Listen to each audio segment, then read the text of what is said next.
Hey, did you know that for 250 years America has been telling one long, complicated story? A story of revolution and rebellion, of invention and ambition, of expansion, triumph, failure, division, protest, hope, and reinvention. A story written by presidents and generals, but also by factory workers, immigrants, farmers, soldiers, civil rights leaders, inventors, artists, and ordinary people trying to build a life for themselves and their family. Because the history of America isn't just a timeline of wars and elections.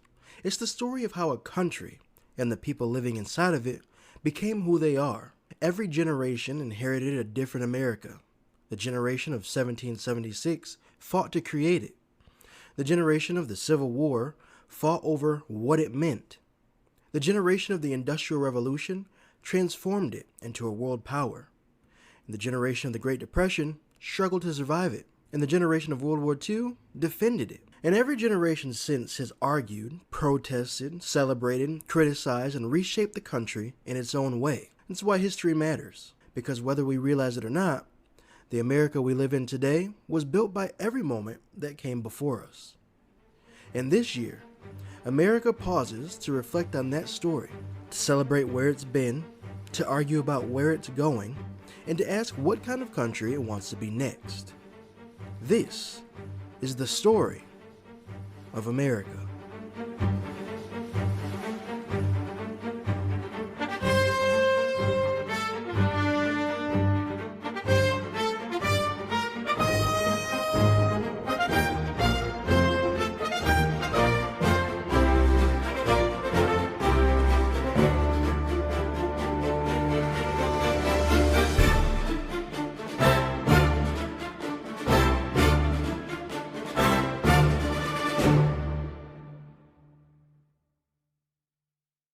Welcome back, ladies and gentlemen, to yet another episode of Hey Did You Know, where we dig up the weird, the forgotten, and the downright strange corners of America.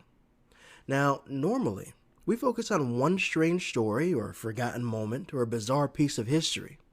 But in today's episode, it's a little bit different, because this year marks 250 years of American history. And for this special episode, we're going to take a step back and look at some of the moments and the people that helped shape the country we know today. As always, before we dive in, make sure you hit that like, the subscribe, and hit the bell because you don't want to miss any episodes that we drop. We drop them every other Wednesday. And don't forget to leave a comment with your thoughts because I love hearing what you think about the episode. Now, let's get to our story. 250 years. That's how long the United States has existed as a country. And throughout those 250 years, each generation of Americans has occasionally paused to ask the same question. Who are we now? Because every major anniversary in American history has reflected on a completely different version of the nation. The 50th anniversary arrived in 1826. America was still young, and there were only 24 states in the Union. The country was still experimenting with what democracy even meant. John Quincy Adams was president, and in one of the strangest coincidences in American history, both his father, John Adams, and Thomas Jefferson died on July 4th of that year, exactly 50 years after the Declaration of Independence was adopted. 50 years later came the centennial of 1876. President Ulysses S. Grant occupied the White House, and America was still healing from the wounds of the Civil War. Reconstruction was unraveling, political corruption dominated headlines, and the country remained deeply divided. Yet, despite all that, Americans organized the largest celebration the nation had ever seen, the Centennial International Exhibition in Philadelphia. It was a massive World's Fair designed to tell both Americans and the rest of the world, we survived our first century. Then came 1926. The Roaring Twenties were in full swing. Jazz music filled city streets, automobiles crowded American roads, Hollywood was transforming the environment. And for the first time, America felt undeniably modern. Philadelphia once again hosted a grand anniversary celebration, though it struggled to capture the same excitement and success of the centennial 50 years earlier. That takes us to 1976, 200 years of American history. The country desperately needed something hopeful, Vietnam had shaken public trust, Watergate had embarrassed the presidency, and yet, for one summer, Americans covered the country in red, white, and blue. Tall ships filled the New York harbor, historic trains crossed the nations, cities held parades, families gathered for fireworks and cookouts in the backyard, and for a brief moment, the bicentennial became less about politics and more about people reconnecting with the idea of America itself.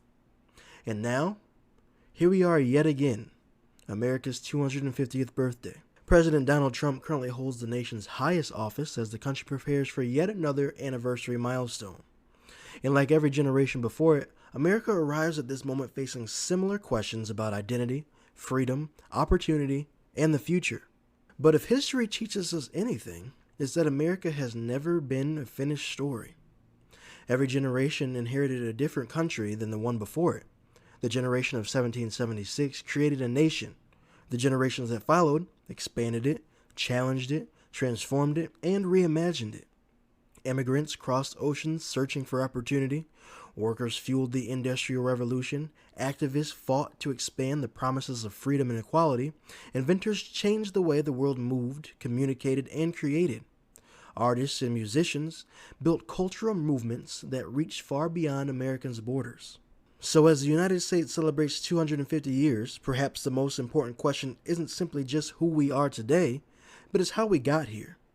Because to understand America at 250 years old, we have to understand the people who built it, the ideas that transformed it, and the innovations and culture that helped shape the modern world.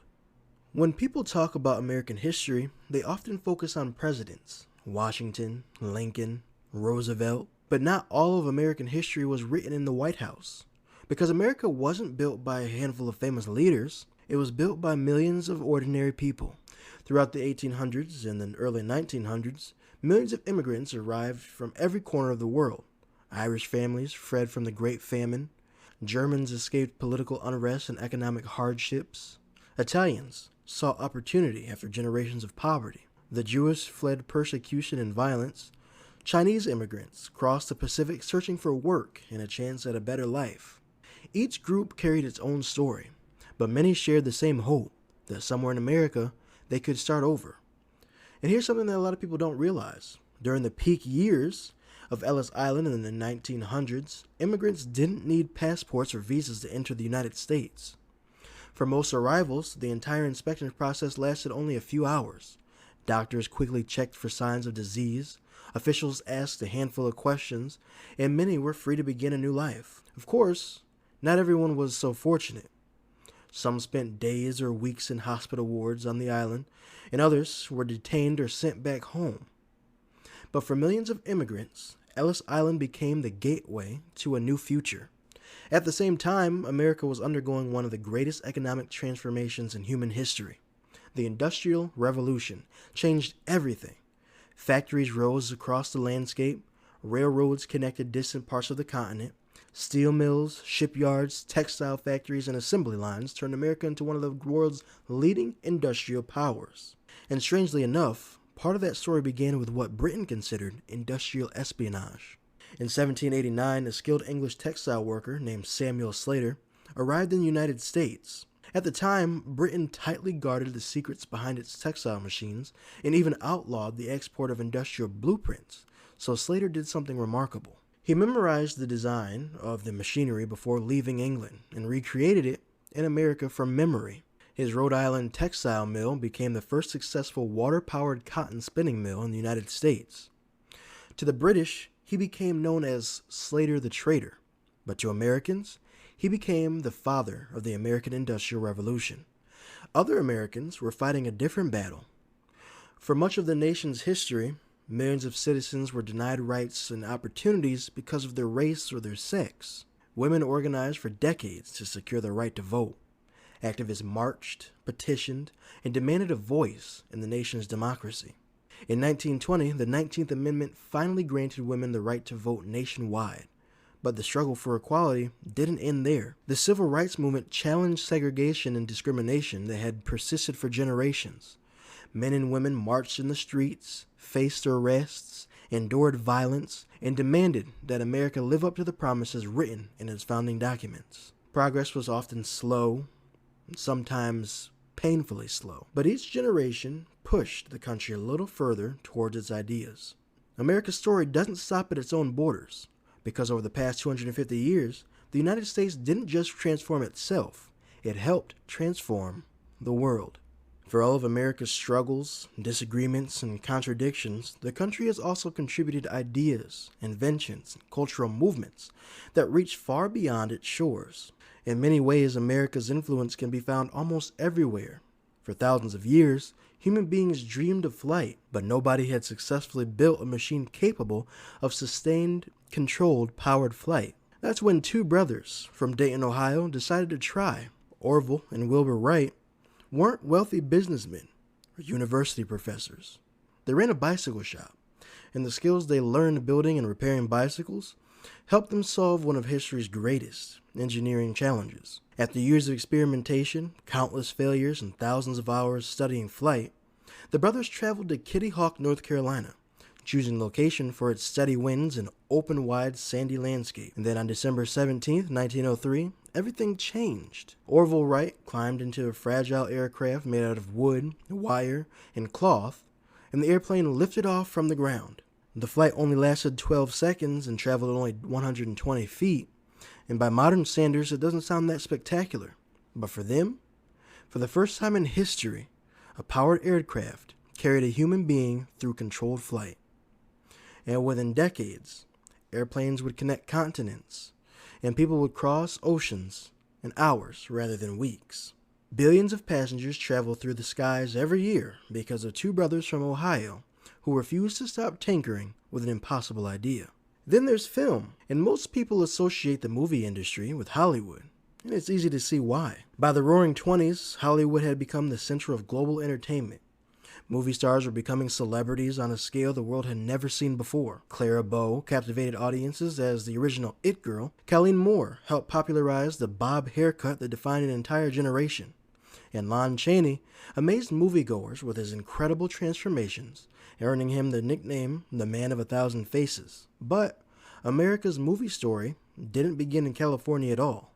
It began thousands of miles away in New Jersey. In the late 1800s, inventor Thomas Edison and his team were experimenting with a brand new technology that they called motion pictures. One of the world's first movie production studios was built in West Orange, New Jersey, known as Black Maria. Covered in black tar paper and built on a rotating platform that followed the sun across the sky, the unusual building helped capture some of the earliest films ever made in America. These films were incredibly simple by modern standards, from people dancing, sneezing, and even cats boxing. And yet audiences were fascinated. For the first time, people could watch moving images captured from real life. The technology spread rapidly, and soon filmmakers were searching for better weather, more reliable sunlight, and a wider variety of filming locations. So they headed west to California. There, a small community called Hollywood gradually transformed into the entertainment capital of the world. Today, American films reach audiences in nearly every country on Earth, and one of the world's largest entertainment industries can trace back its history to a rotating black building in New Jersey. And of course, we can't leave out music.